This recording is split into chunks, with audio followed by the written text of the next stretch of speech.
So your students are starting to be distracting and they're starting to interrupt your lessons, and you can feel yourself starting to lose your cool, and you're looking for a way to calm your body and to get back in the groove.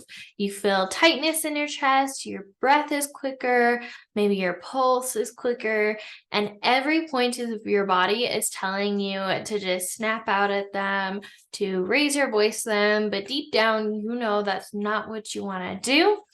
If this is you, you are not alone, and what you're experiencing is very common. In fact, what you're experiencing is what I like to call a trigger. You see, a trigger is when your body suddenly becomes dysregulated. Oftentimes, teachers will become dysregulated or triggered by students' behavior and not even realize it. Their students are talking when they're talking, and they're getting up in their area, and they're holding up their papers in their face, and they're running around the classroom. And teachers can kind of just feel this build until they eventually just release whatever energy they're holding on to. And sometimes they don't respond in the way that they would most like to, or in a calm, neutral state. And today I'm going to be sharing with you how to stay calm in moments like these while managing behavior that seems to trigger you or helps you or makes you become dysregulated. So let's dive in.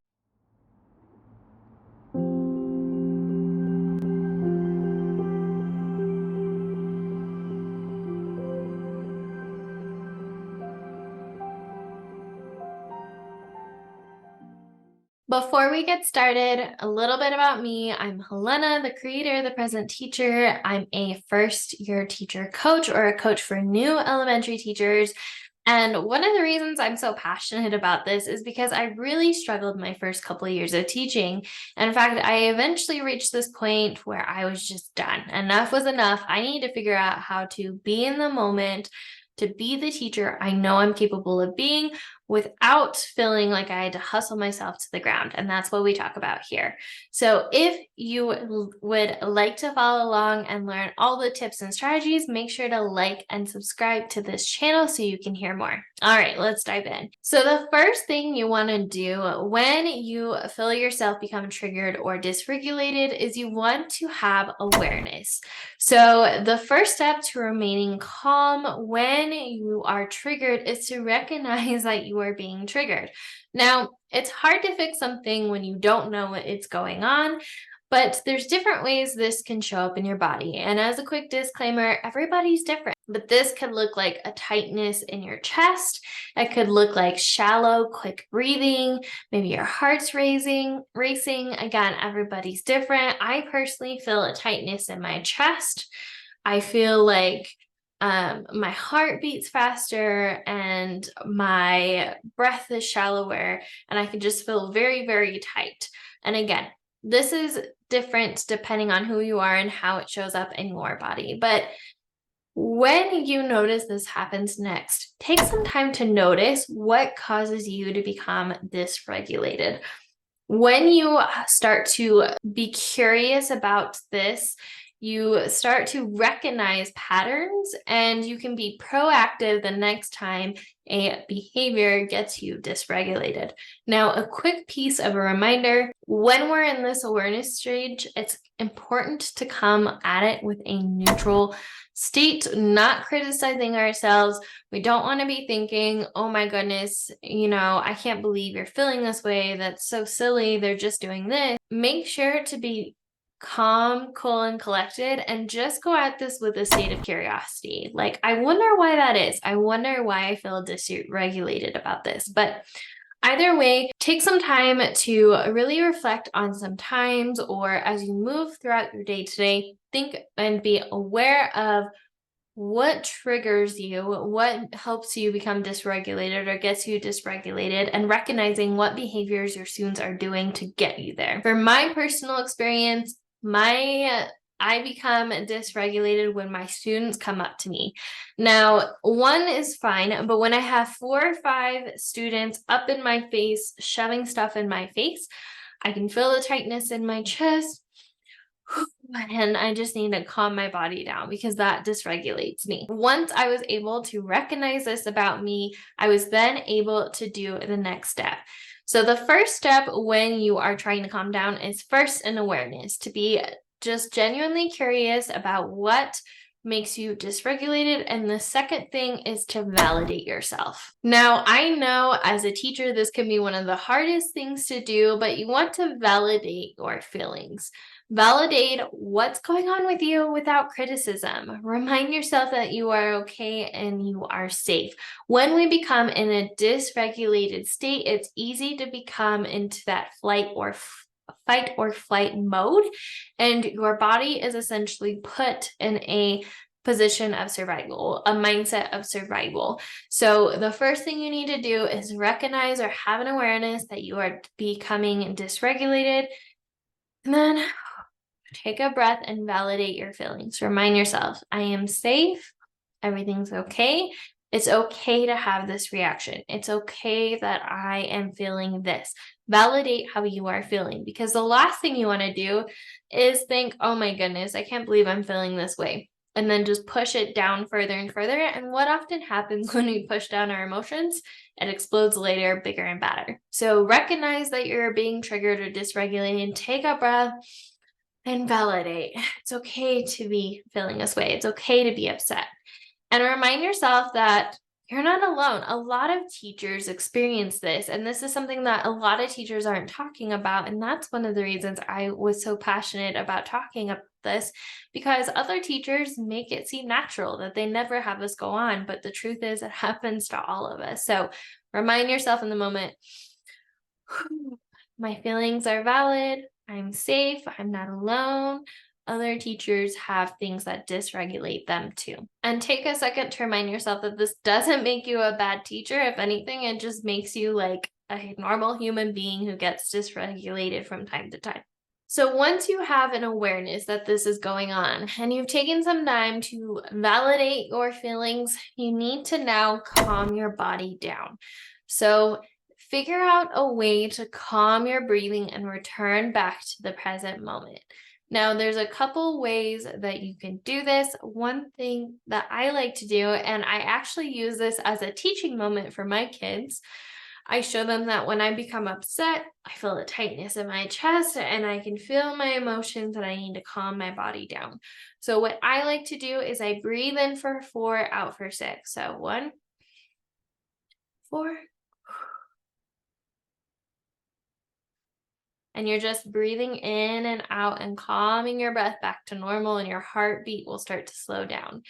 Another technique that I learned when I was in counseling was to point out things in the room and notice them. Because when we become dysregulated, our mind is in a fight or flight mode, and we might be looking around and our mind's going a million miles a minute. Are we safe? Is everything okay? Stuff like that subconsciously. Start pointing stuff in the room to make you feel more grounded and in the moment. So, for example, if I had my students doing a behavior that was getting me dysregulated or triggered, I would validate, I'm okay, take a deep breath in. Oh, and I would start pointing stuff out. I would start to notice things in my mind, like my student's backpack who has Mario on it. I start to notice the colors, how the M is a red and the R is a green. I would then start noticing my library and how the different colored shelves based on what level they are, and just looking around the classroom and putting myself back in the present moment so I can be in the moment when I respond. So doing a quick recap of what we talked about so far. The first thing you want to do is awareness. Second thing, you want to validate your emotion. The third thing is to calm your body. Once you feel your heart rate return to normal and you are neutral, it is now time to respond, which brings me to step number 4. Step number 4 is to respond. Now that you've calmed your body, you can now respond in a neutral tone and a neutral way with a neutral consequence, in a way that'll make you feel proud and will be aligned with your values. So remember to respond in a calm, neutral way. You don't want to be extremely upset. You don't want to be exasperated. You don't want to be angry. You're taking the time, giving yourself permission for the space to be calm, and then responding. You're detached from the outcome. You're minding yourself. Your student's behavior has no reflection on you, everything to do with them and them articulating a need, a lack, a want. And then you can move forward, and you don't want to respond when you're upset, because oftentimes it makes things worse. I don't know about you, but if you've ever had a day where you were having a really hard day and your students seem to pick up on that and they made it 10 times worse, that's what happens. You are bringing that rough energy and you're snapping it back at them, and the whole class is just going to be a bit chaotic. So you want to calm yourself down and then respond in a neutral way. Students will often feel the emotion off you and they will amplify it or mirror it back to you. So that's why whenever you give a consequence, you want to be neutral about it. Even when a student snaps back, they want the last word, you walk away, you give the neutral consequence and you walk away. So with that being said, I want to invite you, if you so choose, this task of practicing the steps in your mind. I want to invite you, with your permission, to think and to sit down in a comfortable position. And I want you to imagine yourself getting triggered or dysregulated by a situation. So you're just going to think of a time, or something that always gets you extremely upset, and think to yourself, what is that student doing? What does that feel like in you? Is your chest getting tight? Is your breath quickening? Is your heart racing? Take some time to recognize that you are being triggered, that you are now dysregulated. After, make sure to do this without judgment. You're not thinking to yourself, I can't believe, or this is silly. Just remind yourself that I'm safe. It's okay. Validate your feelings. So now that you've thought about what that student is doing, you can feel it in your body, you have that awareness, you're now going to validate your feelings. I am safe. It is okay. I'm not a bad teacher for feeling this way. My feelings are valid. I'm valid. It's valid to be upset. I understand how I could be upset. This makes no reflection on me as a teacher. It has everything to do with how my students are feeling their emotions and how they're choosing to express it right now. And after you get through that, I want you to calm your body down, whether that's breathing, whether that's pointing the stuff out in the classroom. So you're going through the scenario with me. And then after you've taken some time to calm your body down, another deep breath in. Now I want you to respond to that student to help them make a desired adjustment and fix their behavior, adjust their behavior to the expectations in class. With that being said, I want to invite you back to me. If you close your eyes, go ahead and open them, and I want you to take a deep breath in, shake it out, and take some time to practice this. I want to invite you, with your permission, to take some time to practice this with different scenarios throughout the day. You want to practice this before it happens in the moment. That way, if it happens, or dare I say when it happens, you are more likely to respond in this way because you've practiced it, because you've gone through these scenarios, because you've thought it through before. It'll become effortless once it becomes in the classroom and you've done it a couple times, because it'll become a habit. And that's the whole point, is we want to recognize that we are feeling dysregulated, validate, calm, take action. So with that being said, let's wrap this up and let's summarize how to keep yourself calm while managing disruptive behavior.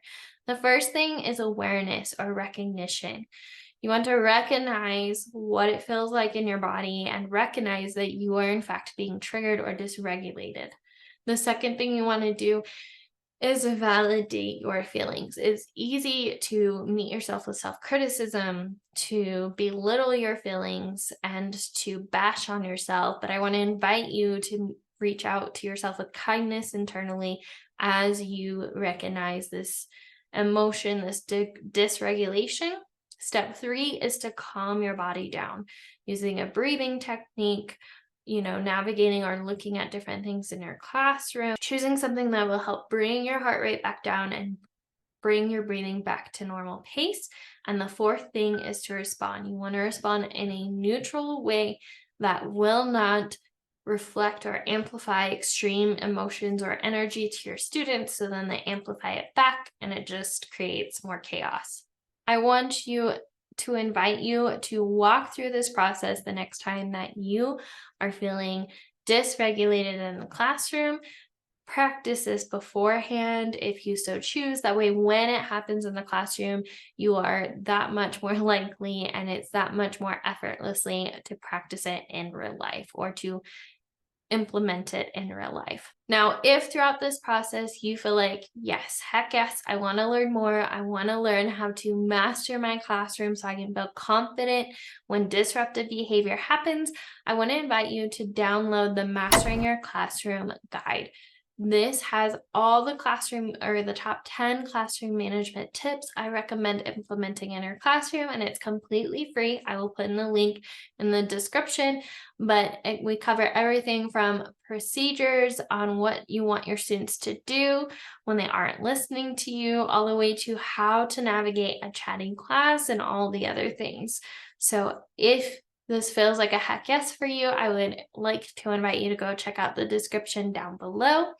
And if you want to continue working with me, I want to invite you to check out the Mastering Your Classroom Management 3-Day Challenge.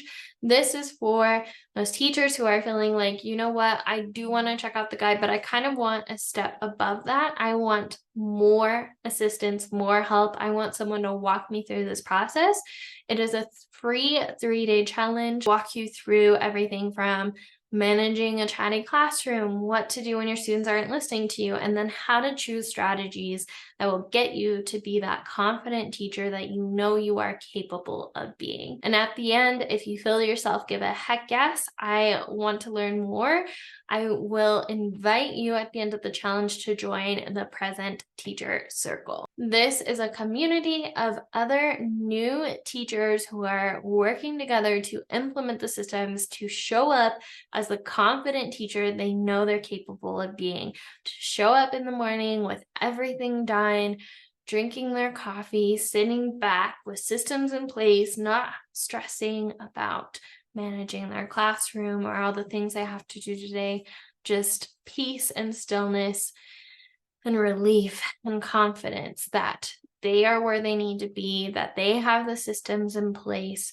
and that they don't need to stress or feel overwhelmed, and that they are making an impact every single day. So if this feels like a heck yes for you, I would invite you, with your permission, to go check out the Classroom Management Challenge in the description.